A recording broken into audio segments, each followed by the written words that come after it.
போகி கொளுத்துறேன்னு சொல்லிட்டு வெடிக்காலம் 3 மணிலேருந்து எழுந்து உட்காந்துருந்தாங்க அப்பாவும் புள்ளையும்.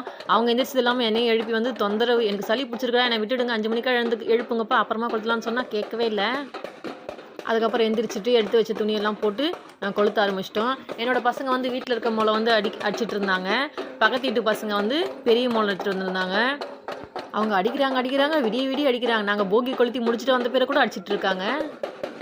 போகி கொளுத்தி முடிச்சுட்டு வந்து எங்கள் வீட்டுக்காரர் என்னோட பெரிய பையனும் தூங்கிட்டாங்க. அடுத்தது நாங்களாம் வேலை செய்ய ஆரம்பிச்சிட்டோம். இன்றைக்கி கோலம் வந்து எங்கள் மாமியார் போட்டாங்க. சரி எனக்கு கோல்டாக இருக்குன்றதுனால நான் வந்து போடலை. மாமியாரும் பாப்பா வந்து கூட வந்து ஹெல்ப் பண்ணாங்க கலர் கொடுக்கறதுக்கு. எல்லாருக்கும் ஹாப்பி போகி அண்ட் பொங்கல் வாழ்த்துக்கள்.